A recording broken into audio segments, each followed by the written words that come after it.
Hello, I'm Professor Stehling. By training, I'm a medical doctor and a physicist. I am the founder and medical director of Vitus Private Clinic in Offenbach, Germany. For more than 10 years now, I have been deeply involved with the subject of prostate cancer. That may not seem like a very long time, but unlike most urologists, I have tried to truly understand prostate cancer instead of blindly following the current treatment guidelines. In the process, many controversial issues have come to light.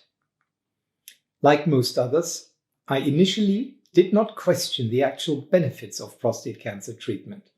Like most doctors and patients, I assumed that cancer must be treated for the patient to survive, or at least to live longer than without treatment.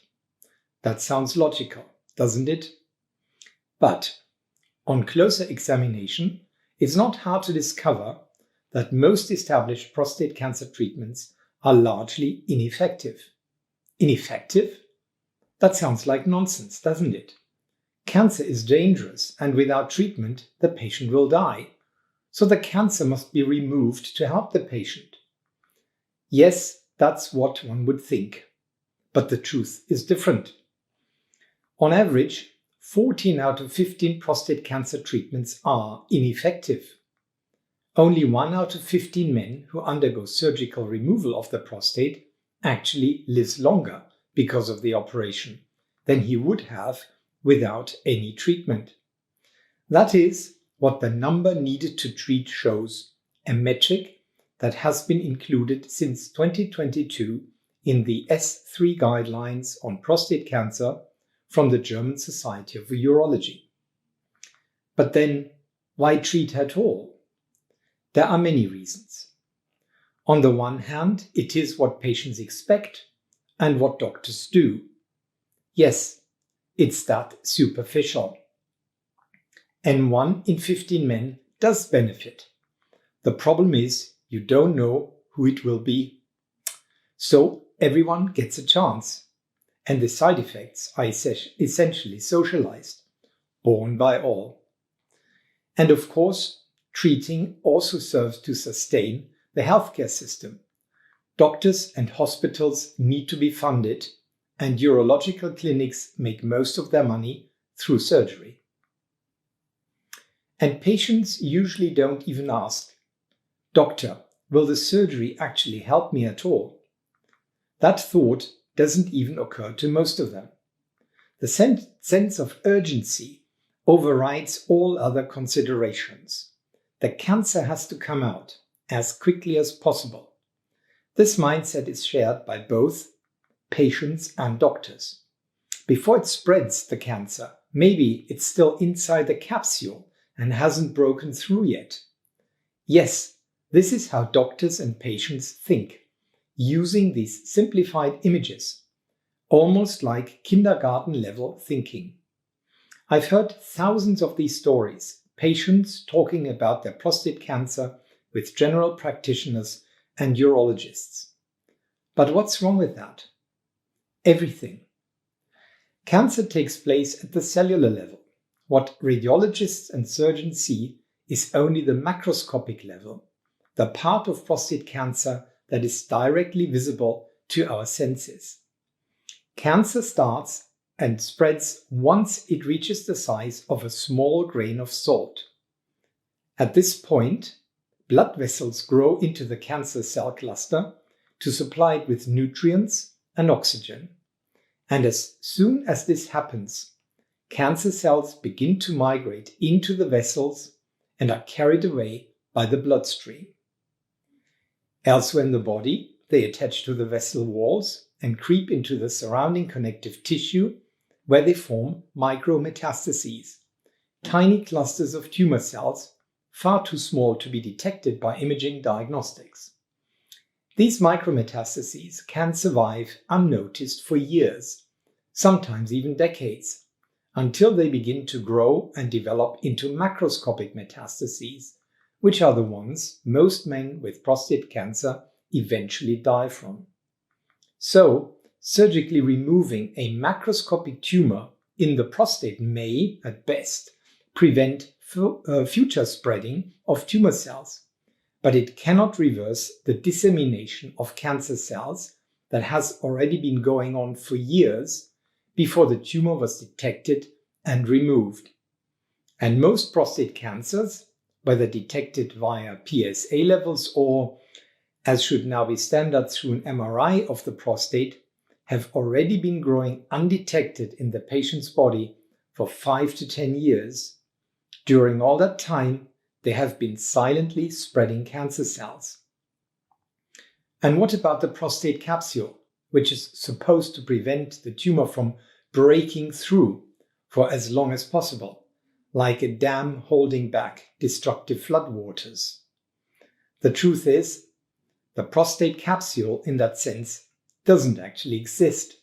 It is made up of connective tissue fibers penetrated by nerves and blood vessels, and it poses no real barrier to mobile cancer cells. Long before it can be detected on a macroscopic level, such as with an MRI scan, that the tumor has grown beyond the prostate, cancer cells have already migrated through the so-called prostate capsule into the surrounding connective tissues. Because cancer cells are incredibly mobile, this was studied at the Radboud University Medical Center in the Netherlands. The result? Cancer cells move in the same way as predators.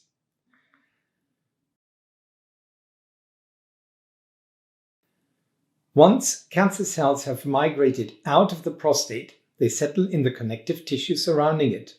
And these cancer cells around the prostate are what eventually causes a recurrence, a regrowth of the tumor, long after the prostate has been removed surgically. Still, the issue of local recurrence remains a source of great confusion for most patients and even for many doctors.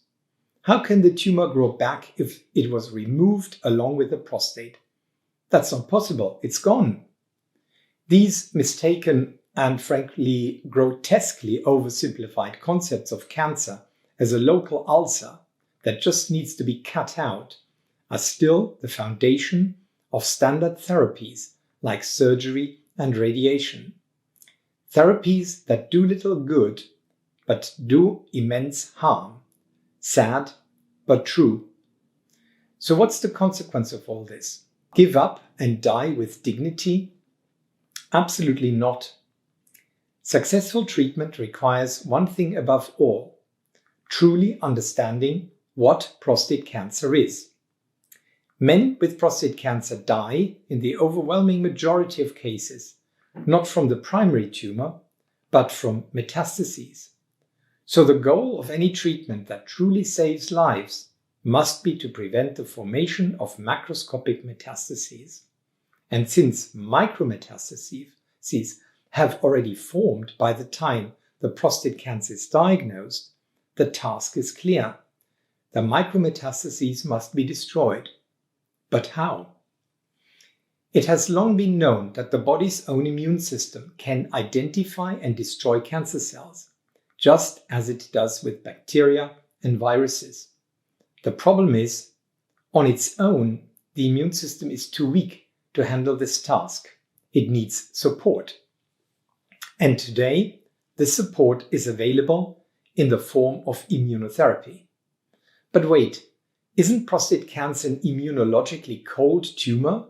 A type of cancer that does not respond to immunotherapy because it is especially good at hiding from the immune system, making itself effectively invisible? Correct.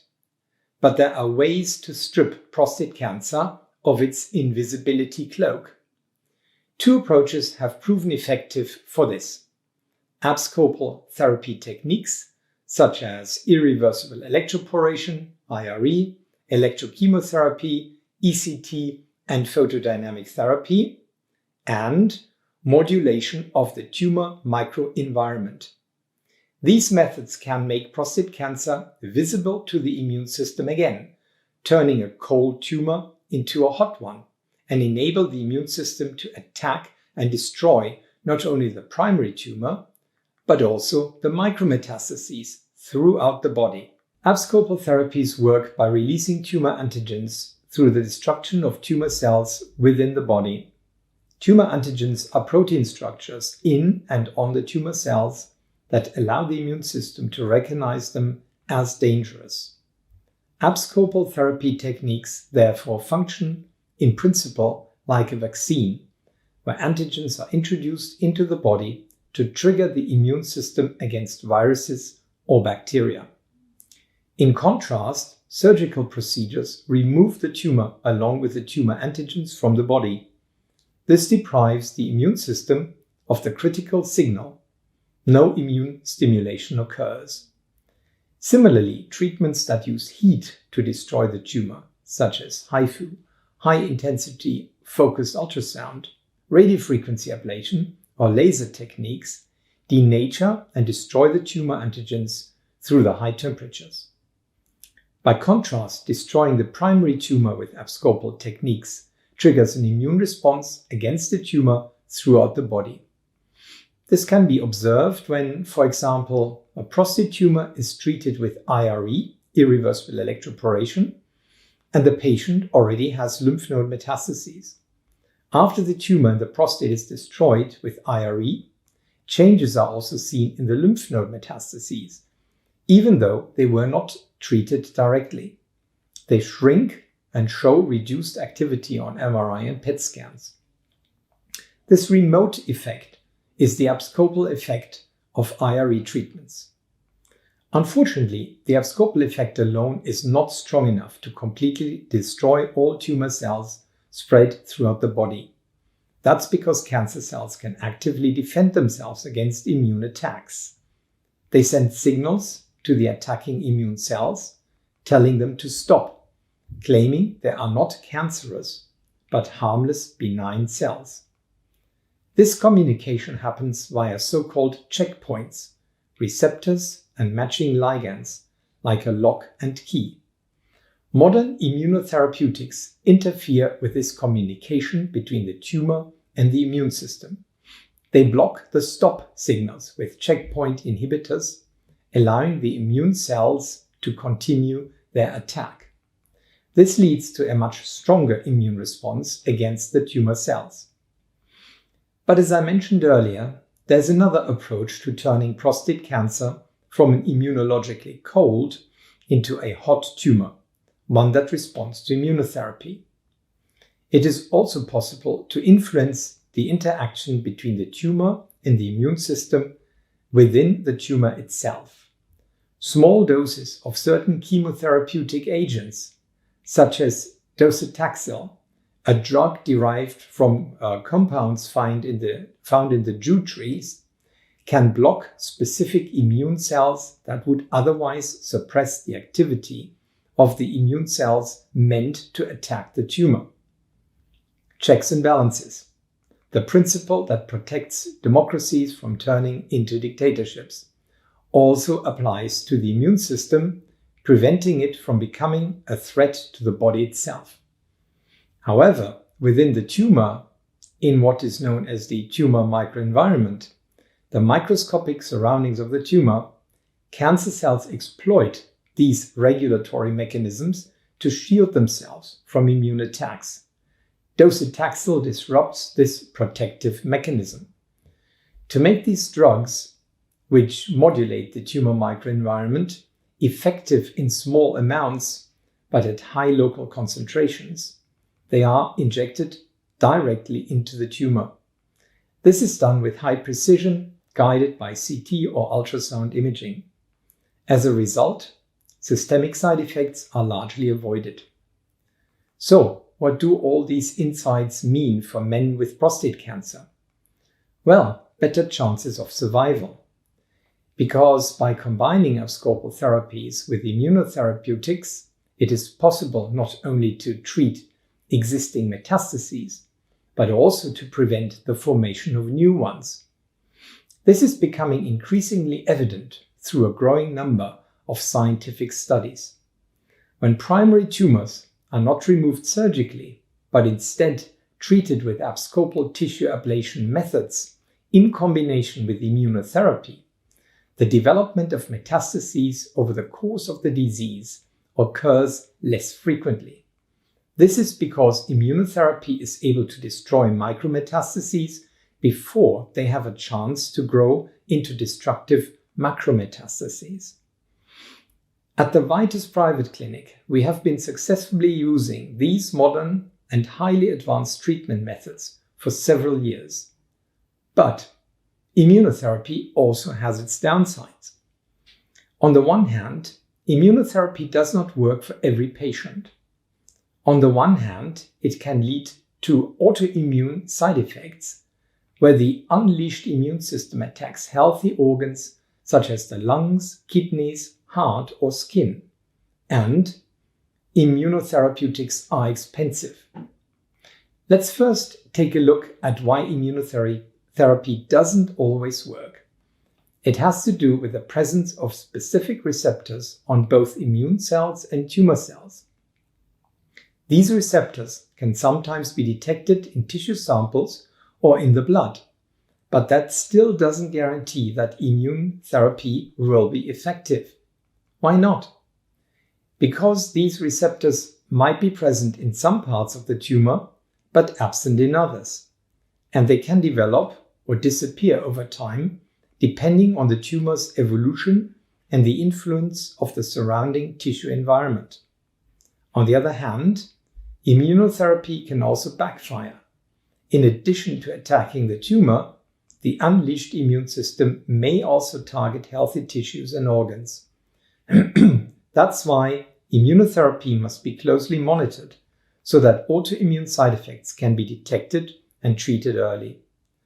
Fortunately, these side effects occur mainly with the long-term use of immunotherapeutic agents, which is rare in combination with abscopal therapies. Yes, it's a complex field and one that is constantly evolving. But it also represents a major opportunity for all men currently affected by prostate cancer. The likelihood of dying from prostate cancer is steadily declining. Even today, there is already a wide range of effective and gentle treatment options available. Abscopal techniques like IRE, immunotherapy, and radioligand therapy are increasingly proving to be leading approaches. Personally, I believe that within the next 5 to 10 years, we will see a definitive solution to the problem of prostate cancer. The use of artificial intelligence is currently accelerating medical research at an unprecedented rate. Men with prostate cancer today have a very good chance of benefiting from these future treatments. Until then, the goal is to keep the cancer under control with as few side effects as possible. That's where I and my team at the Vitus Private Clinic can help you. Get in touch for a consultation. It could improve your quality of life.